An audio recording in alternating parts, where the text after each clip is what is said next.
Kepala Sekolah SD Negeri Bebaran Kidul, yang kami hormati Bapak Ibu Guru beserta tenaga kependidikan SD Negeri Bebaran Kidul.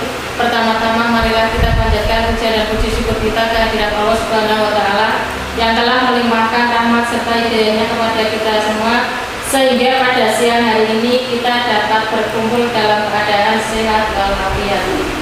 Sholawat serta salam tetap tercurah kepada junjungan kita, uswatun hasanah kita, Nabi Muhammad SAW, sahabatnya, keluarganya, serta kita semua yang kita nantikan syafaatnya di wilayah kiamah. Amin ya rabbal alamin. Saya selaku pembawa acara dalam acara berbagi pemahaman dan pengalaman penerapan budaya positif di lingkungan kelas dan sekolah akan membacakan susunan acaranya. Acara yang pertama yaitu pembukaan, acara yang kedua menyanyikan lagu Indonesia Raya, acara yang ketiga sambutan kepala sekolah, acara yang keempat inti, acara yang kelima tanggapan dari guru SD Negeri Bebaran Kidul, acara yang keenam menyanyikan lagu Bagimu Negeri, dan yang terakhir penutup. Marilah kita buka acara ini dengan bacaan basmalah bersama-sama. Bismillahirrahmanirrahim. Acara yang kedua yaitu menyanyikan lagu Indonesia Raya. Hadirin dimohon berdiri.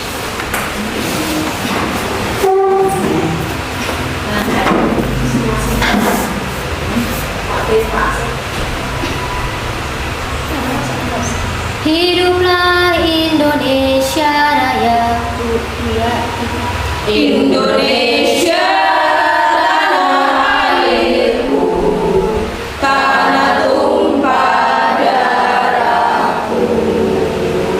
Di sanalah aku berdiri, jadi pandu ibuku.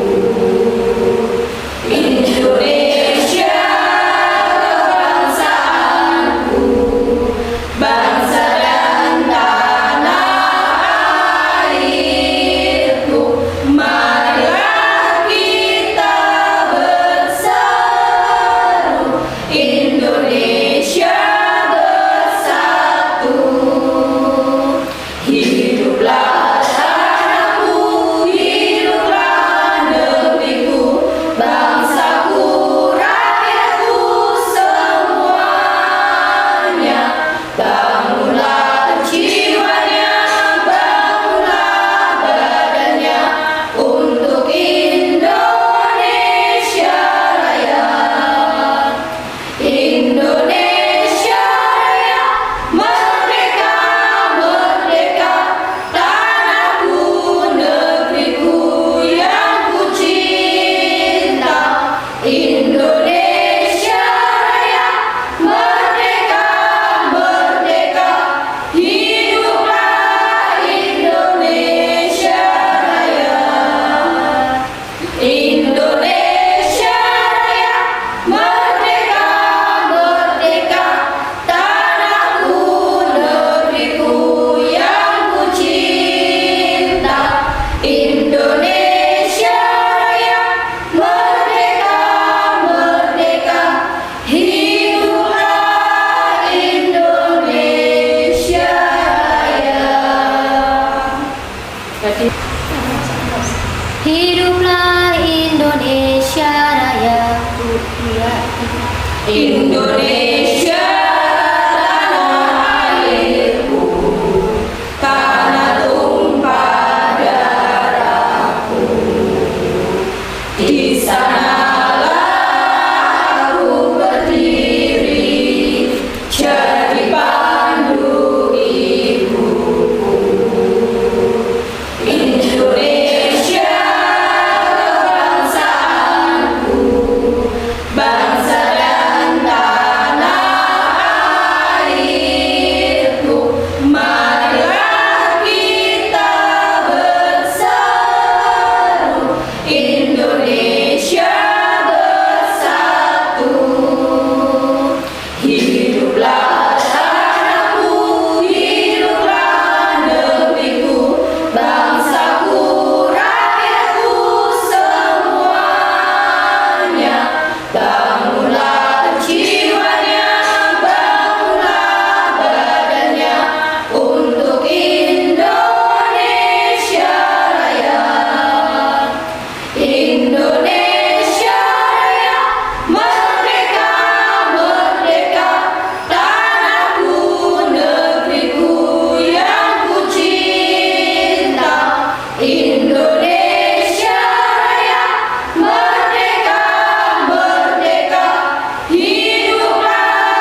Babalan Kidul.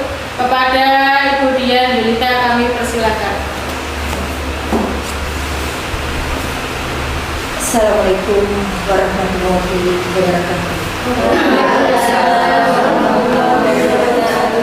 Bismillah, alhamdulillah, la haula wala quwata illa billah. Yang terhormat Guru Senior SD Negeri Babalan Kidul, yang kami hormati Bapak Ibu Guru SD Negeri Babalan Kidul. Syukur alhamdulillah pada kesempatan hari ini kita dapat berkumpul bersama dalam acara menyebarkan pemahaman dan penerapan pengalaman budaya positif di SD Negeri Babalan Kidul.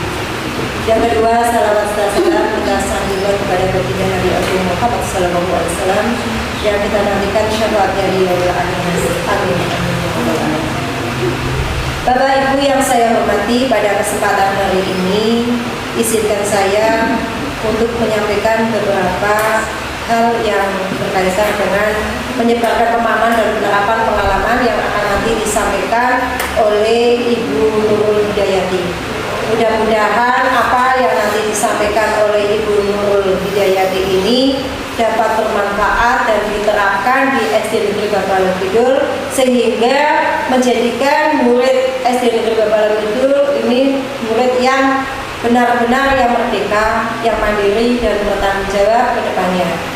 Untuk itu nanti Bu Nurul Hidayati ini bisa menyampaikan dengan sebaik-baiknya sehingga Bapak Ibu guru yang ada di SD Negeri Babalan Kidul ini bisa memahami apa yang nantinya akan diterapkan di SD Negeri Babalan Kidul dan akan membuahkan hasil yang maksimal.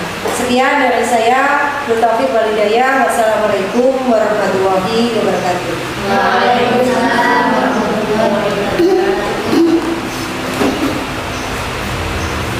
Memasuki acara yang keempat, yaitu acara inti tentang menyebarkan pemahaman dan penerapan pengalaman budaya positif yang akan disampaikan oleh Ibu Nurul Hidayati.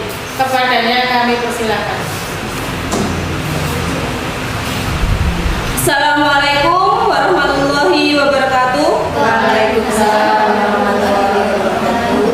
Yang terhormat Ibu Kepala SD Babalan Kidul, Ibu Dian Yulita.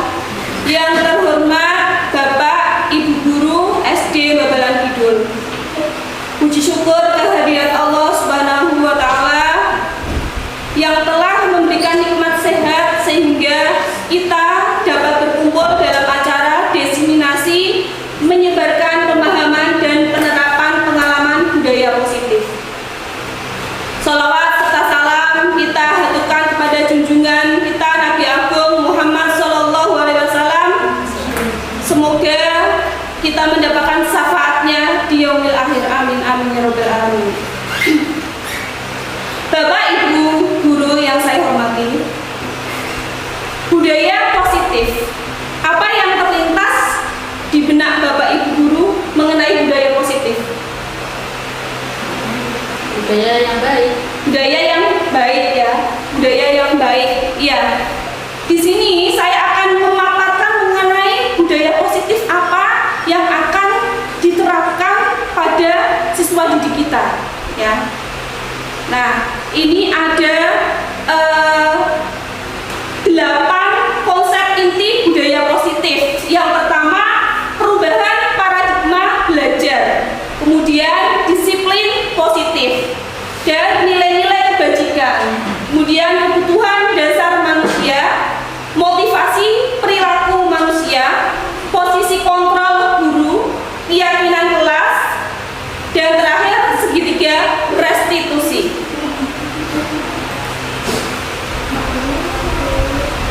Pembelajaran dengan paradigma baru. Yang pertama ya, ini berhubungan dengan profil pelajar Pancasila. Tentunya Bapak Ibu guru sudah tidak asing lagi dengan istilah profil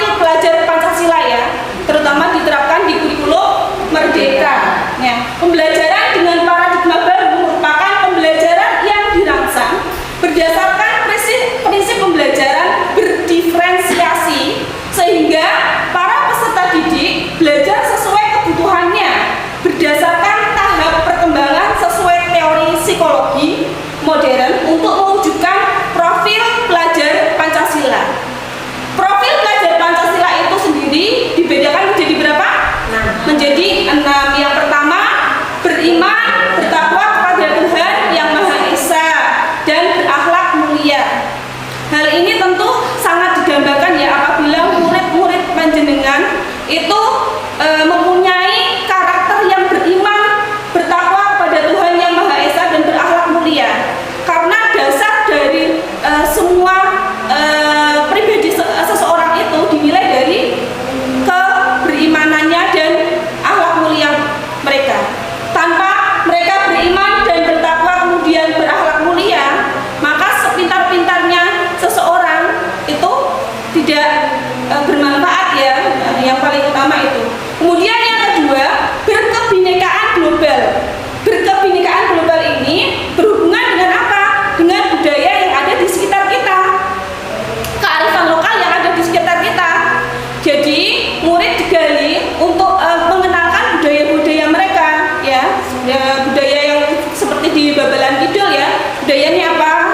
Mungkin dari makanan ciri khasnya atau apa namanya tradisi yang sering ada di sini ya. Kemudian yang ketiga, bergotong royong. Bergotong royong ini tidak selalu saling bantu, termasuk memang saling membantu, tapi ada juga kolaborasi Bapak Ibu. Kolaborasi antara siswa dan guru, kemudian guru dan teman sejawat maupun guru dengan kepala sekolah ataupun guru dengan wali murid, orang tua ataupun komite. Itu kolaborasi ya, bergotong royong. Kemudian kreatif ya, siswa sebisa mungkin agar bisa kreatif. Dan yang terakhir, bernalar kritis ya. Untuk bernalar kritis itu seorang siswa dibutuhkan bernalar kritis untuk menyelesaikan suatu masalah seperti itu. Miskonsepsi tentang teori kontrol. Miskonsepsi tentang teori kontrol yang ada di benak kita selama ini, guru itu mengontrol siswa ya, mengontrol siswa untuk mengikuti peraturan yang dibuat oleh guru seperti itu. Lah padahal itu hanya ilusi guru mengontrol murid. Boleh tidak sebenarnya guru mengontrol murid? Tidak boleh. Yang boleh mengontrol itu dirinya sendiri. Ini berhubungan dengan sifat yang ada di dalam diri kita ya. Kemudian yang kedua, ilusi bahwa kritik dan membuat rasa bersalah mampu menguatkan karakter. Kita membuat murid itu merasa bersalah. Kira-kira boleh tidak? Tidak boleh. Kamu kok melakukan seperti ini, apa kamu tidak kasihan dengan ibu? Nah itu tidak boleh ya. Kemudian ilusi bahwa orang dewasa berhak memaksa. Kita orang dewasa sebagai seorang guru ya, memaksa. Ini tugas harus dikerjakan, harus selesai sekarang juga. Nah itu juga tidak boleh. Kemudian ilusi bahwa semua penguatan positif, efektif dan bermanfaat. Itu terakhir ya, penguatan positif, efektif dan bermanfaat yang diharapkan. Terus mengubah paradigma stimulus respon ke pendekatan teori kontrol. Dulu menggunakan stimulus respon ya, sekarang teori kontrol. Nah, realitas kebutuhan kita sama, itu stimulus responnya ya.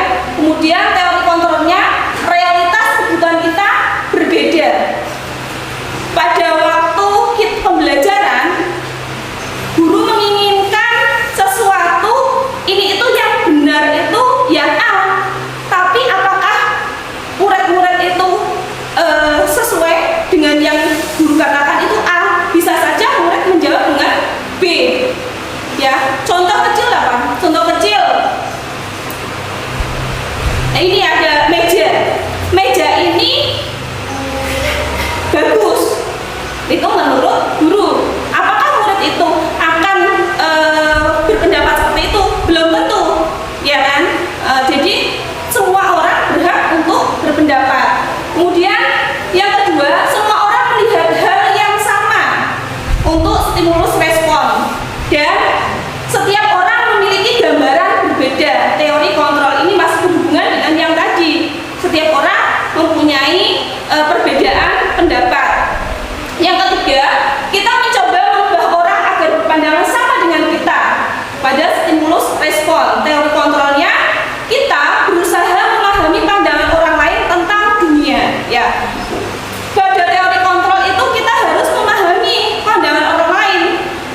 Misal, kita melakukan suatu kesalahan, terus langsung guru itu langsung bilang sama anak tersebut, kamu ini salah, yang benar itu seperti ini. Nah, harusnya ditanya dulu, mengapa kok dia itu salah. Atau misal selain itu, dia terlambat sekolah, langsung dimarahi. Kira-kira itu benar tidak? Tidak. Ya, harusnya bagaimana? Harusnya bertanya dulu, ya, mengapa kamu terlambat sekolah dengan baik-baik. Kalau langsung dimarahi, langsung diberi hukuman, itu melanggar, ya. Kemudian selanjutnya orang lain bisa mengontrol saya. Itu pada stimulus respon. Teori kontrol, hanya Anda yang bisa mengontrol diri sendiri, ya. Hanya kita yang bisa mengontrol, tidak boleh orang lain yang mengontrol. Saya bisa mengontrol orang lain pada stimulus respon. Anda tidak bisa mengontrol orang lain. Ini berhubungan dengan yang tadi, ya. Kemudian pemaksaan ada pada saat bujukan gagal. Ini yang sering terjadi, ya. Yang kalau kalian membujuk untuk mengerjakan soal, Bapak Ibu menyuruh untuk anak mengerjakan soal, tetapi mereka tidak selesai mengerjakan soal tersebut, maka apa yang kita lakukan? Kalau kamu tidak mengerjakan soal, nanti tidak dapat nilai. Nah, itu jawaban seperti itu sebenarnya benar atau salah? Salah. Iya, salah, ya. Kemudian harusnya bagaimana? Harusnya kolaborasi dan konsensus menciptakan pilihan-pilihan baru. Nah, ini nanti yang akan saya jelaskan nanti. Ini kita berkolaborasi dengan murid, ya. Bertanya terlebih dahulu atas kesalahan, apa alasan-alasan murid tersebut melakukan kesalahan dan bagaimana solusi memecahkan permasalahan tersebut. Kemudian model berpikir menang kalah. Model berpikir menang-menang pada teori kontrol. Pada saat stimulus respon model berpikir menang kalah, jadi guru merasa menang. Kalau kamu tidak mengikuti saya, kamu nanti ada akibatnya. Itu tidak boleh. Jadi sama-sama senang, guru merasa senang, murid merasa senang, sehingga pembelajaran itu akan kondusif seperti itu.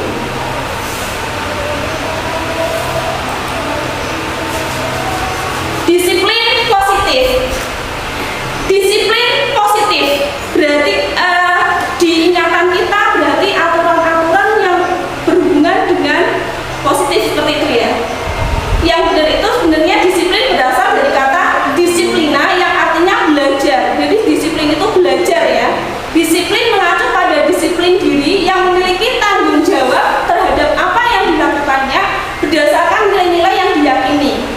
Nah, ini tercipta disiplin positif yang merupakan salah satu cara penerapan disiplin yang bertujuan untuk menumbuhkan kesadaran serta memberdayakan peserta didik tanpa imbalan, penghargaan, reward, ancaman, atau hukuman. Jadi kalau kita mau menciptakan disiplin pada peserta didik, itu bukan karena peserta didik itu mau melakukan itu bukan karena nanti mendapat hadiah atau reward, bukan karena takut akan suatu hukuman atau ancaman. Jadi ada diri yang melakukannya itu secara ikhlas seperti itu, ya. Nah, sebagai pendidik, tujuan kita adalah menciptakan peserta didik yang memiliki disiplin diri, sehingga mereka berperilaku mengacu pada nilai-nilai kebajikan universal dan memiliki motivasi intrinsik dalam perubahan perilaku ke arah yang lebih baik. Motivasi intrinsik itu tadi motivasi yang timbul dari diri seseorang untuk melaksanakan suatu disiplin itu tanpa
diasingkan, sehingga mereka merasa kok aku nggak disayang.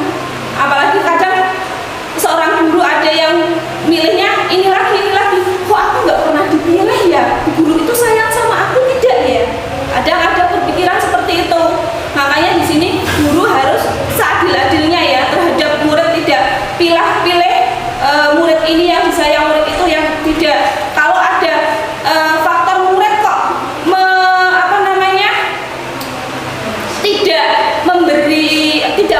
tidak mau berteman dengan salah satunya, kita harus mengarahkan bahwa kita itu harus saling sayang sih ya, karena manusia itu membutuhkan kasih sayang. Jadi tidak boleh untuk membeda-bedakan.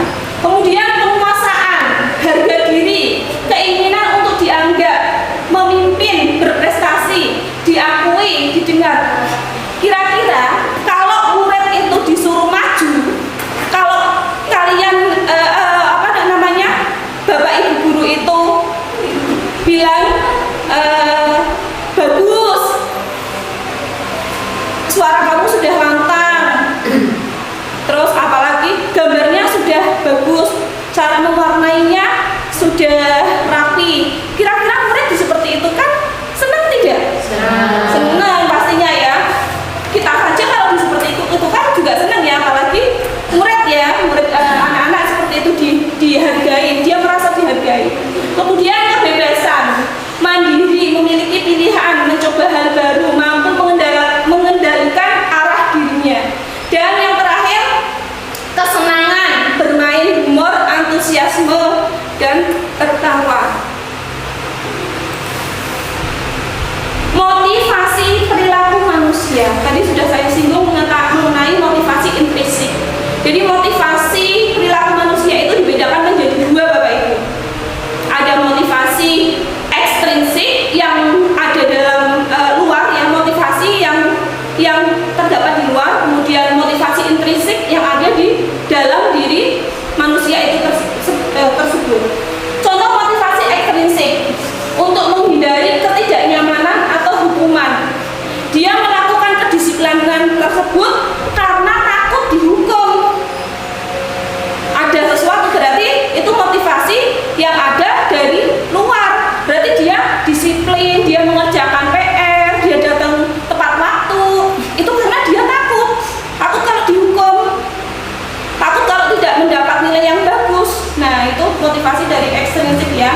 Kemudian untuk mendapatkan imbalan atau penghargaan orang lain, melakukan mengerjakan PR atau mengerjakan tugas agar bisa dinilai oleh guru bagus, atau agar mendapatkan suatu hadiah. Nah, itu motivasi yang ada di dalam luar atau motivasi ekstrinsik.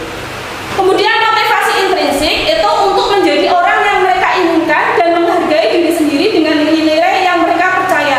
Berarti mereka sudah sadar diri bahwa saya melakukan disiplin itu ya untuk saya sendiri, bukan untuk yang lain, karena saya ingin mengupgrade, memperbaiki diri saya. Berarti sudah tumbuh motivasi intrinsik dari diri sendiri, kesadaran diri ya. Ya. Nah, ini kira-kira ini ada hukuman, konsekuensi, restitusi. Kalau hukuman kita sering dengar ya, hukuman. Konsekuensi juga sering. Nah, ini yang terbaru adalah restitusi. Ya, restitusi saya juga baru dengar, Bapak Ibu. Baru dengar bahwa ternyata ada menyelesaikan persoalan dengan restitusi. Hukuman itu seperti apa? Tidak terencana dan tiba-tiba melakukan kesalahan langsung diberi hukuman.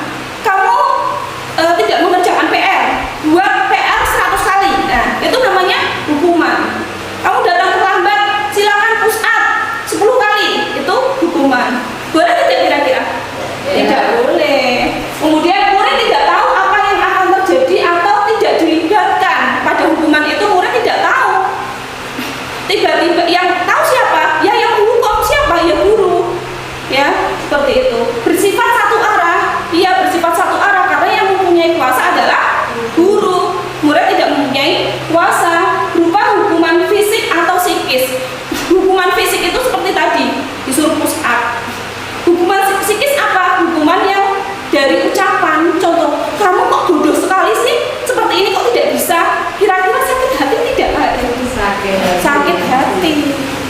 ada. Kemudian saya ini punya cerita dari saya sendiri waktu SMP. Waktu SMP itu peralihan jam ya, dari jam pertama ke jam kedua kayak gitu. Kemudian guru bahasa Jawa masuk. Waktu itu saya sedang nulis-nulis, tapi teman sebelah saya, teman laki-laki tempat duduknya di sebelah saya itu membuang kaos kaki, langsung memarahi saya. Nah, itu kira-kira kalau kita lakukan kepada murid, saya saja merasa kan sakit hati ya, kok nggak tahu apa-apa malah diseneni. Harusnya kan tanya dulu mengapa kamu berteriak seperti itu kan. Nah, itu sebisa mungkin jangan terulang pada murid-murid kita. Pasti Bapak Ibu juga sudah pernah mengalaminya, sesuatu yang menyakitkan, yang tidak terlupakan seperti itu ya. Nah, ini jangan sampai murid kita itu ternodai dari ucapan kita. Karena apa? Terkadang hukuman psikis itu lebih mendalam daripada hukuman fisik. Ya, akan teringat terus kalau hukuman psikis karena adanya melukai hati seperti itu ya. Kemudian konsekuensi itu berarti kita sudah membuat tata tertib ya, tata tertib. Lah, kalau tata tertib itu dilanggar, maka ada sesuatu sanksi kayak gitu kan, konsekuensi. Yang pertama, untuk konsekuensi itu terencana atau disepakati sesuai peraturan. Berarti murid itu harus melaksanakan sesuai peraturan yang sudah ada. Murid tetap dibuat tidak nyaman. Kalau ada peraturan kira-kira nyaman tidak sih? Kadang kan tidak nyaman kalau belum ada motivasi intrinsik dari seseorang, kan tidak nyaman ya kalau ada peraturan ya. Kemudian sikap guru selalu memonitor murid ya. Ini didasarkan tata tertib ini tidak boleh. Nah, itu sebenarnya itu tidak boleh juga ya. Harusnya kita nanti direstitusi. Harusnya melaksanakan sesuai dengan restitusi. Yang pertama, proses menciptakan kondisi bagi murid untuk memperbaiki kesalahan. Jadi murid diajak kolaborasi, sharing bersama, kemudian proses kolaboratif yang mengajarkan murid untuk mencari solusi. Kemudian murid itu guru menuntut murid untuk memunculkan solusi dari suatu persoalan mereka. Bagaimana sih solusi menyelesaikannya seperti itu ya. Itu restitusi. Kira-kira kalau kita sebagai seorang guru atau seorang pendidik, kira-kira yang pantas untuk dilaksanakan yang mana Bapak Ibu? Restitusi ya. Semoga kita bisa melaksanakan seperti itu ya Bapak Ibu. 5 posisi kontrol guru. Ya, posisi kontrol guru. Yang pertama, penghukum. Tadi sudah dijelaskan, pembuat merasa bersalah. Kemudian teman, pemantau, manajer. Ini saya akan paparkan kasus-kasus berikut ya mengenai penghukum, pembuat merasa bersalah. Nih. Contoh penerapan 5 posisi kontrol guru. Yang pertama, penghukum, hormat pada bendera selama 1 jam. Ini merupakan posisi kontrol guru sebagai penghukum. Kemudian yang kedua, pembuat merasa bersalah. Contoh kalimatnya, berapa kali ibu atau bapak harus memberitahu kamu selalu saja mengecewakan ibu bapak. Nah, akhirnya murid apa? Iya ya, saya merasa bersalah sama bapak ibu. Itu membuat merasa bersalah. Yang berikutnya, teman sebagai teman, guru sebagai teman. Ayo dong ikuti aturan sekolah. Tolong bantu ibu bapak ya sekali ini. Ya sudah, tidak apa-apa. Lain kali jangan sampai berbuat seperti ini lagi ya. Nah, itu posisi sebagai teman.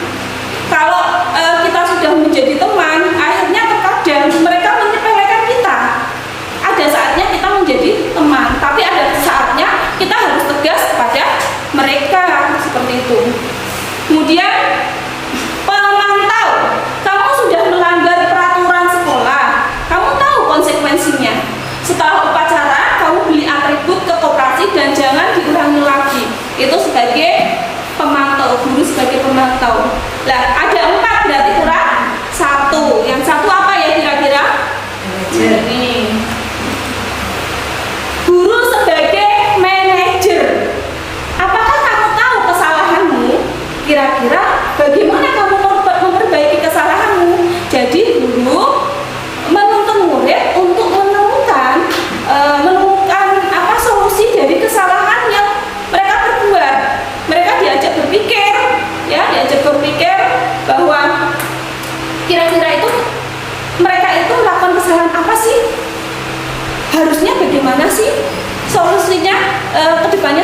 Nah itu guru sebagai manajer. Dari kelima itu, lima posisi kontrol guru, sebaiknya guru sebagai apa? Manajer. Sebagai manajer.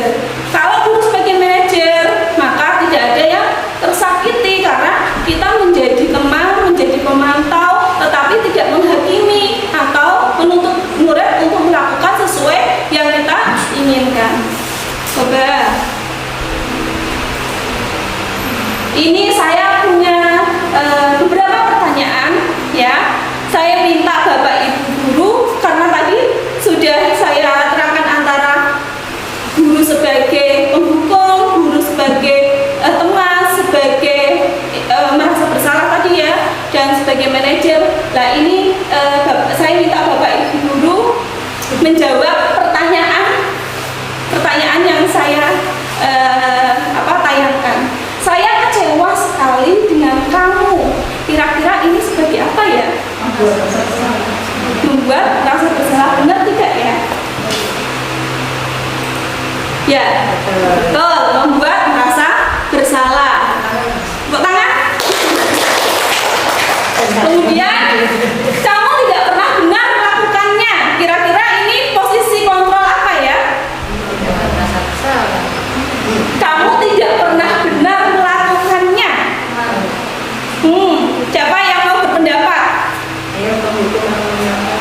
Ayo, siapa yang mau berpendapat? Apa kira-kira? Salah tidak apa-apa.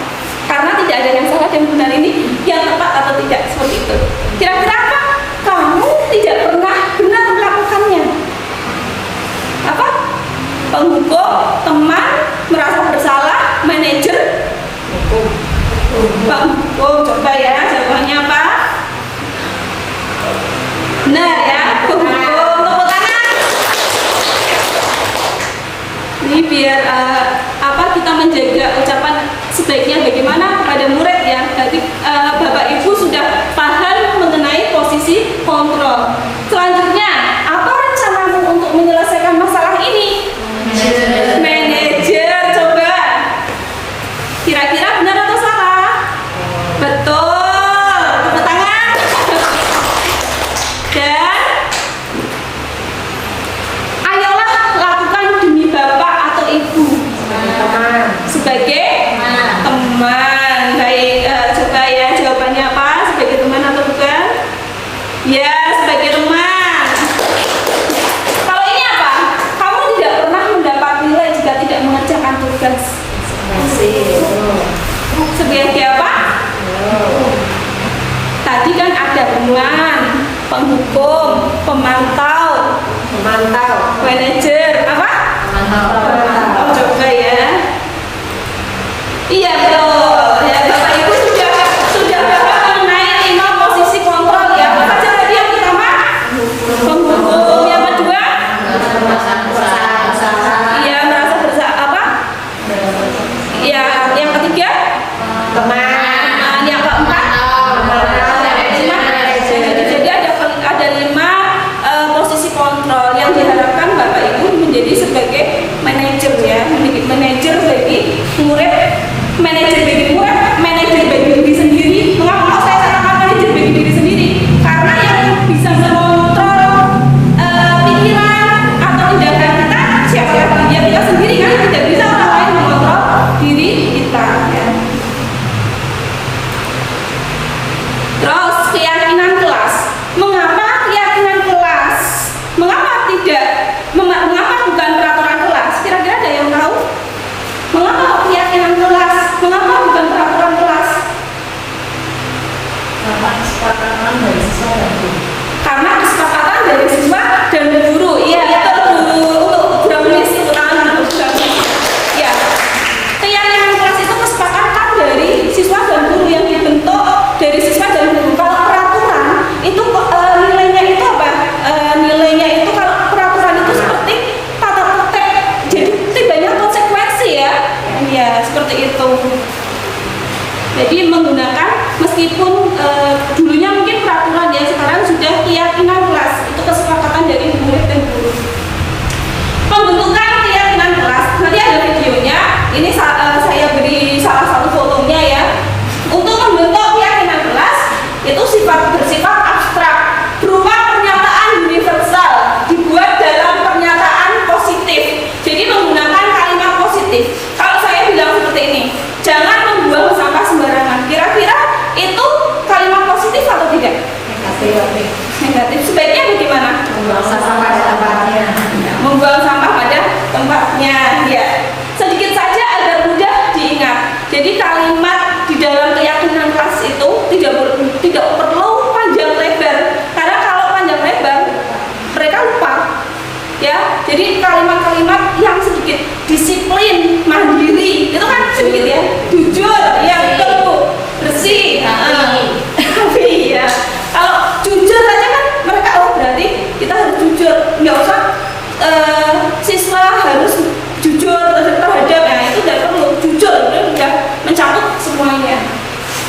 Kemudian sesuai dengan kondisi kelas dan sekolah sehingga mudah diterapkan ya. Jadi masing-masing kondisi kelas itu berbeda-beda Bapak Ibu.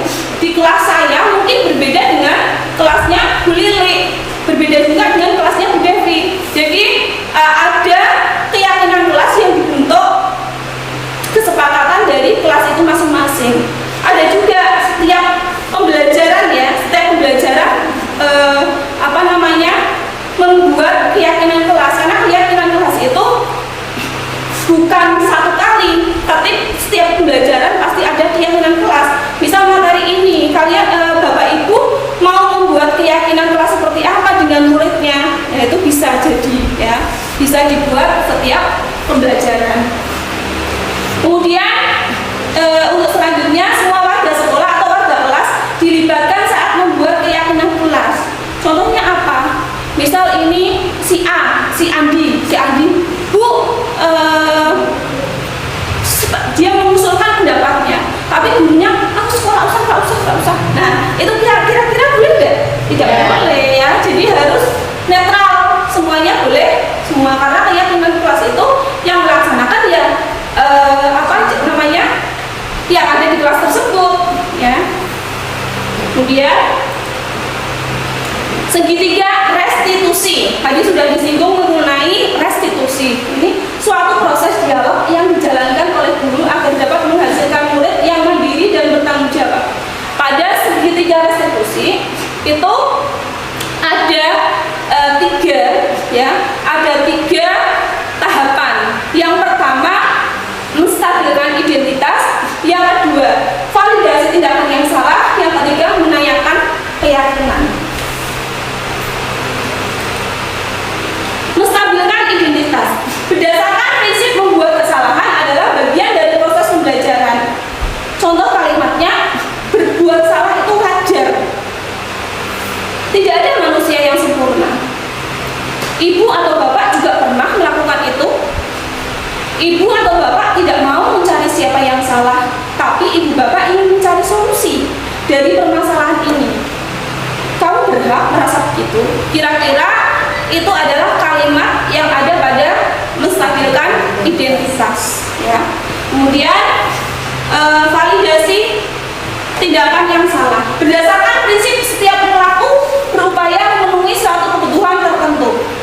Pada kalimat validasi tindakan yang salah, contohnya, kamu pasti punya alasan mengapa melakukan hal itu. Padahal kamu bisa melakukan yang lebih buruk dari ini ya.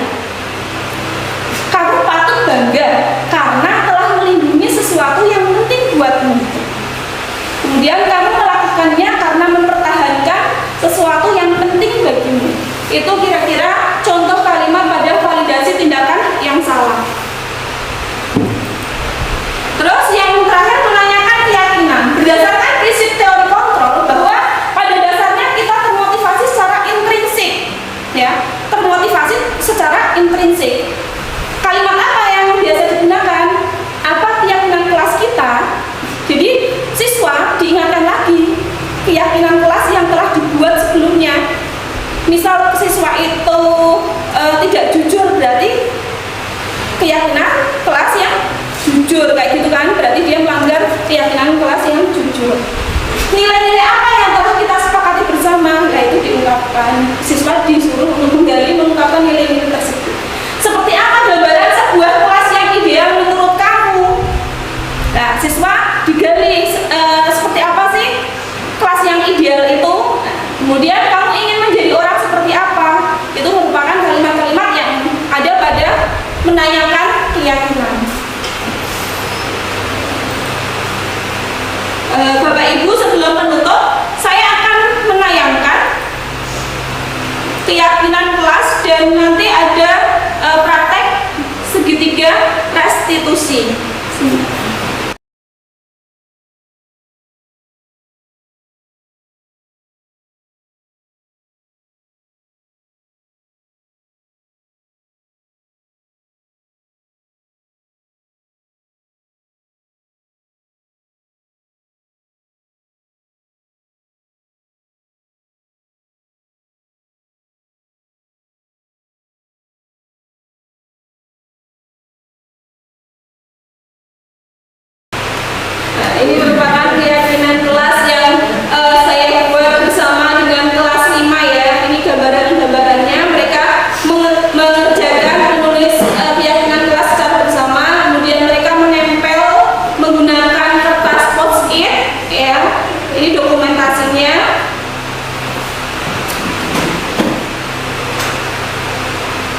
Dan kami menyepakati bahwa keyakinan ini ada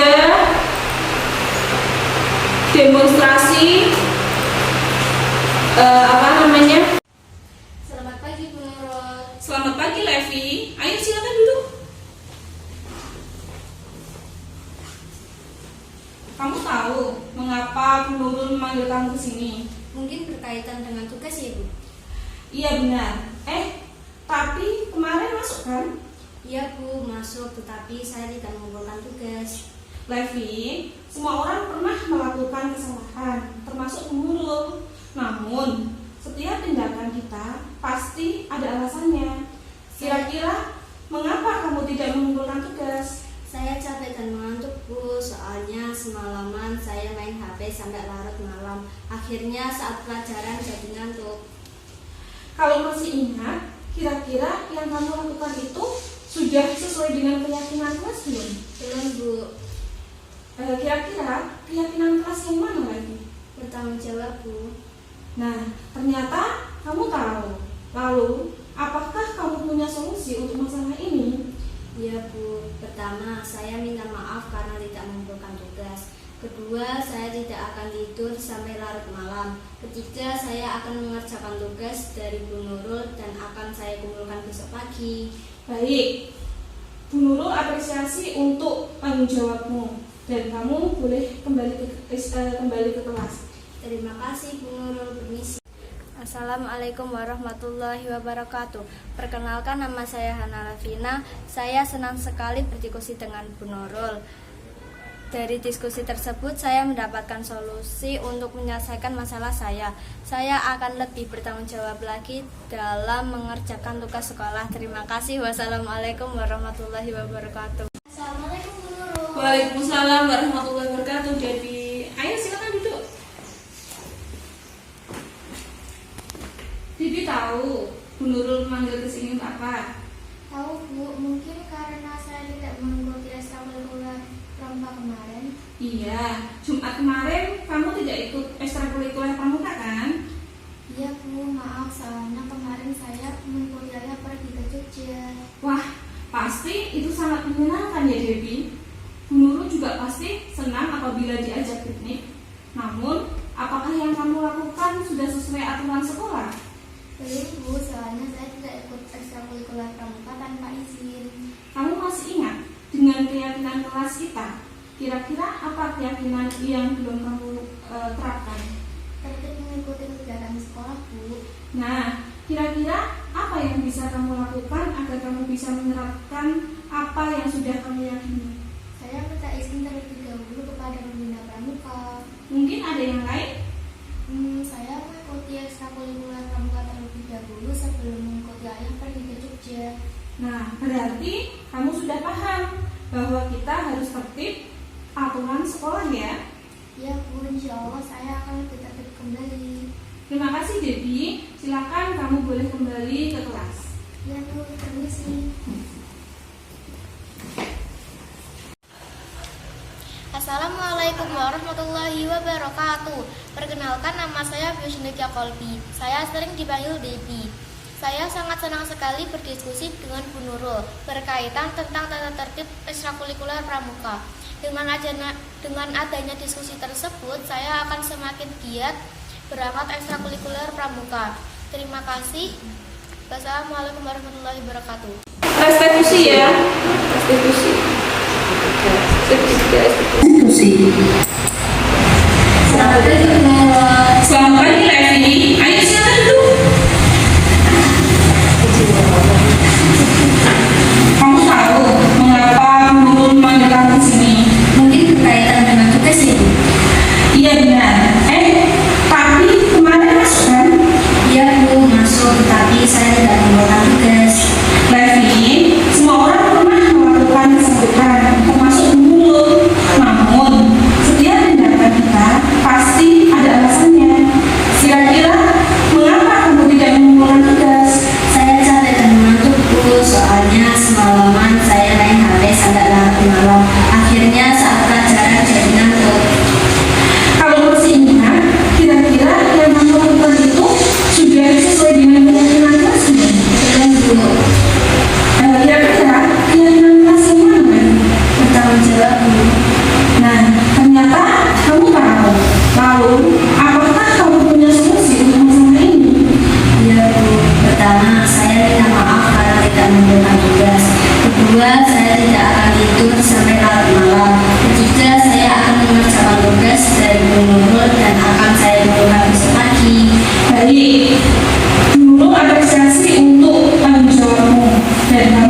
kembali kelas. Terima kasih Bu Nurul Permisi. Assalamualaikum warahmatullahi wabarakatuh. Perkenalkan, nama saya Hana Alvina. Saya senang sekali berdiskusi dengan Bu Nurul. Dari diskusi tersebut saya mendapatkan solusi untuk menyelesaikan masalah saya. Saya akan lebih bertanggung jawab lagi dalam mengerjakan tugas sekolah. Terima kasih. Wassalamualaikum warahmatullahi wabarakatuh. Demikian contoh restitusi segitiga restitusi ya. Untuk itu selanjutnya saya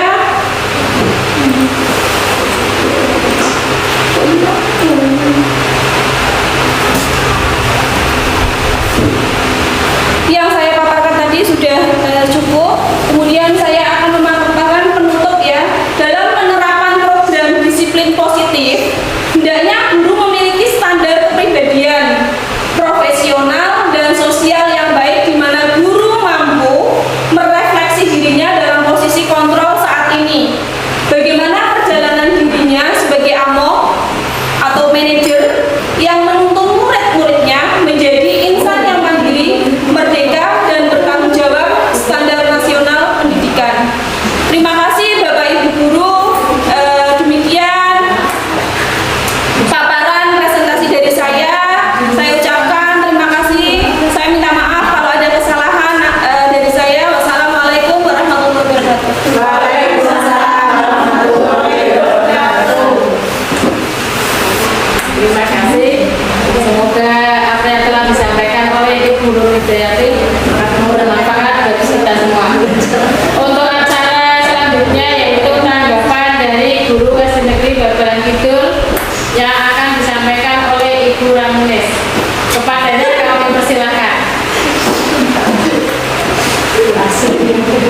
Assalamualaikum warahmatullahi wabarakatuh. Waalaikumsalam warahmatullahi wabarakatuh. Terima kasih waktu yang diberikan kepada saya untuk menyampaikan tanggapan mengenai presentasi yang disampaikan oleh Ibu Nur Hidayati. Menurut pendapat kami, dengan adanya paparan yang disampaikan, menambah wawasan bagi kami dalam kegiatan belajar mengajar agar lebih baik lagi, memperbaiki yang belum baik menjadi lebih baik dari yang baik, sehingga akan menjadi suatu peningkatan kemajuan baik itu prestasi dan yang lain, terutama bagi SD Negeri Babalan Kidul. Terima kasih. Wassalamualaikum warahmatullahi wabarakatuh. Waalaikumsalam warahmatullahi wabarakatuh. Terima kasih. Untuk acara yang ke-6 yaitu menyanyikan lagu Bagimu Negeri. Hadirin dimohon berdiri.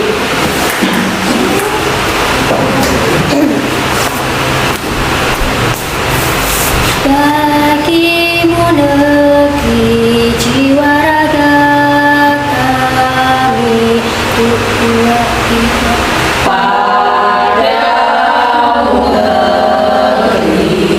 Kami berjanji padamu negeri, kami berbakti padamu negeri, kami mengabdi. Bagimu negeri, jiwa raga kami. Hadirin dipersilakan duduk kembali. Untuk acara yang terakhir yaitu penutup, marilah kita tutup acara ini dengan bacaan hamdalah bersama-sama. Alhamdulillahirobbilalamin. Saya selaku pembawa acara mohon maaf yang sebesar-besarnya apabila ada kesalahan. Billahi taufiq wal hidayah. Wassalamualaikum